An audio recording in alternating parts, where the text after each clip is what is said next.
dan keselamatan ketika melintas perairan. Ombak tinggi mau tidak mau harus dilewati, meski dengan kapal kecil sederhana.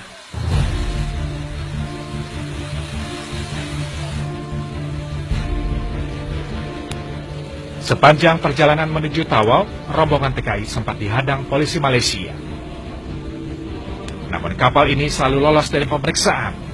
Kami menduga sudah ada uang suap yang disiapkan pemilik kapal kepada oknum petugas.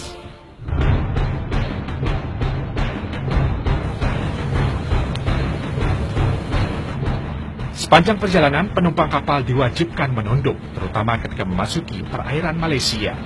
TKI juga sempat diminta berpindah kapal untuk bersembunyi. Ada satu kapal nelayan yang digunakan khusus untuk menyembunyikan TKI jika ada petugas yang melintas.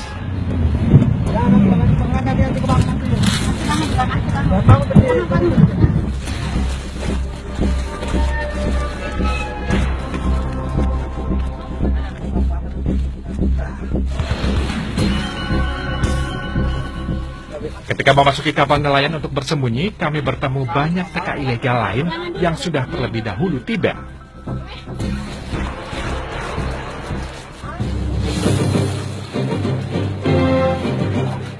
Perjalanan TKI ilegal juga harus menunggu kepastian sampai calo memastikan jalur tikus sudah aman.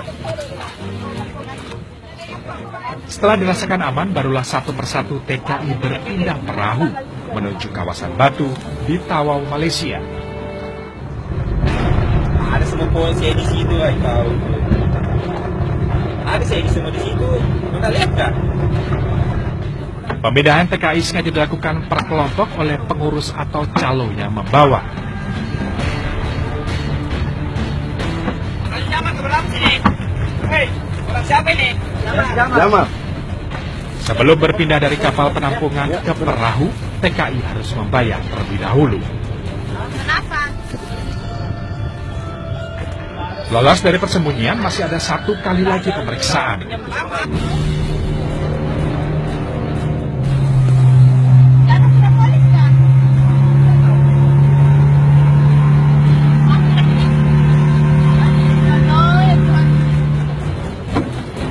Setelah cukup lama menunggu di laut, TKI kemudian menepi untuk diturunkan.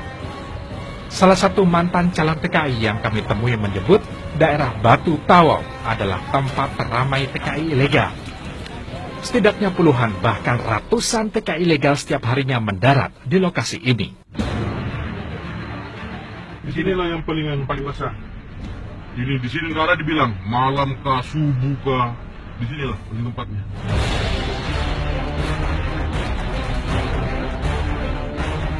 Aneh memang, padahal lokasi tempat turunnya TKI ilegal berada tepat di sebelah pelabuhan resmi Tawau. Selain Batu, jalur tikus lainnya adalah Kalabakan, Fui, dan Sungai Udin. Semua jalur tikus ini hanya bisa ditempuh melalui laut atau sungai. Maka tidak heran kami banyak menemui perahu atau kapal yang bersandar di sepanjang jalur. Satu yang pulang, maka yang kembali itu biasa sampai 20. Begitu. Kalau yang jadi pengurus itu? Nah, pengurusnya dilulukan. Rata semua dilulukan tuh pengurus. Dilulukan. Karena apa dikira-kira dia mau kerja di sana kalau tidak begitu?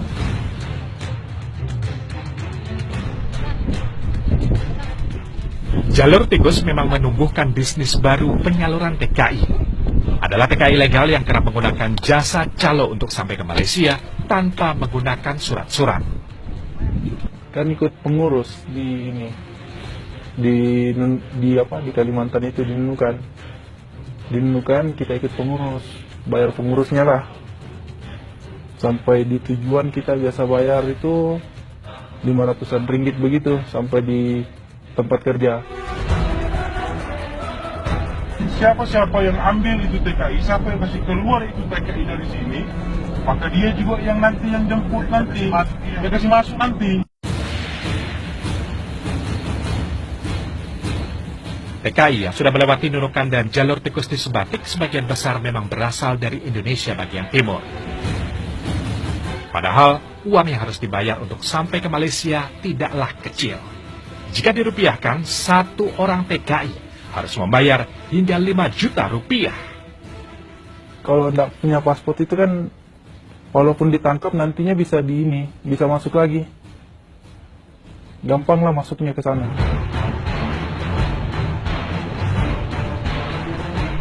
Di jalur tikus ini pula lah, calo atau pengurus memiliki peran besar terhadap keluar masuknya TKI ilegal.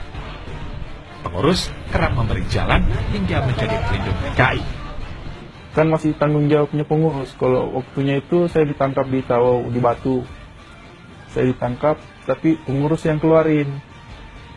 Karena itu kan masih tanggung jawabnya pengurus, kita membayar. Jadi sampai di tempat kerja, sudah dikeluarin itu baru dikirim ke tempat kerja. Kalau di tempat kerja ditangkap, company yang urus saya bisa keluar lagi dari ini, tangkapan polis Malaysia. State itu semua tempat-tempat kerja itu memerlukan orang. Iya, memerlukan orang. Jadi kita bawa lah. Kompani ketemuan carikan aku orang begini. Nanti kami antar. Nanti sampai sana baru dibayar. Kita dulu masuk. Nanti sampai sana baru bayar kita. Dalam sehari, calo bisa membawa TKI hingga 50 orang. Bayangkan jumlah keuntungan yang diperoleh dari jasa penyelundupan manusia ini. Jadi pengurusnya ada beberapa jenis. Ada yang memang dia fokusnya hanya pembuatan dokumen. Apa sih? Pembuatan paspor. Ada yang pengurus yang bisa mengangkut mereka. Kamu mau kemana? Pokoknya dari Nunukan sampai ke Tawau ke sini sekian. Sanggup.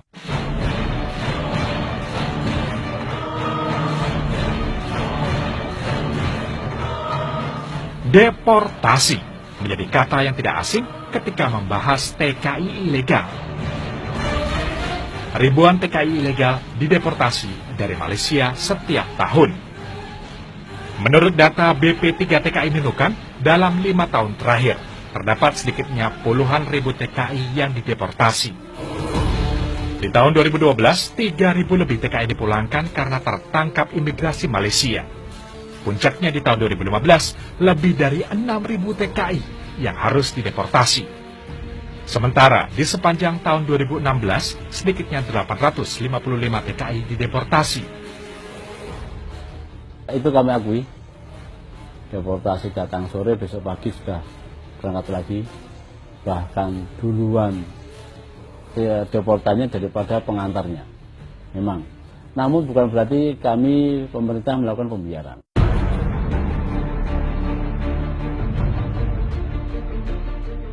Kini yang menjadi pertanyaan, mengapa deportasi seolah tidak pernah berhenti? Deportasi berjalan, namun TKI ilegal tetap bisa melegang masuk. Sulawesi Selatan menjadi penyumbang terbanyak hingga 9.000 lebih TKI ilegal.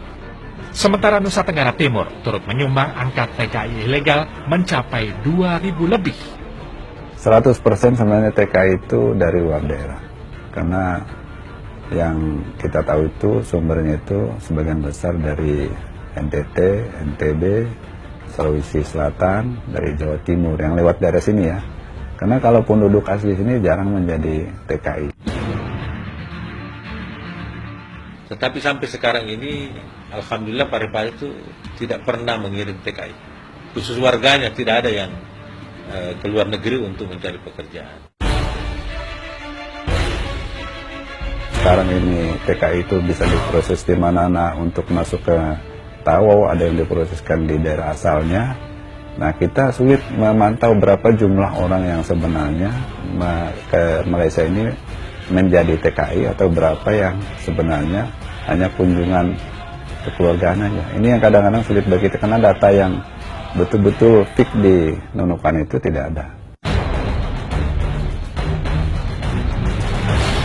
Meski sudah ada belasan tahun, jalur tikus memang menjadi dilema sekaligus persoalan lama. Keberadaan jalur ilegal sepertinya sulit diberantas. Jalur yang bisa ditempuh sangat banyak dan sangat dekat. Bisa ditempuh dengan waktu yang pendek, kapanpun, jam berapapun. Mau masuk ke wilayah Malaysia dari arah mana, ke daerah mana, semua bisa ditempuh.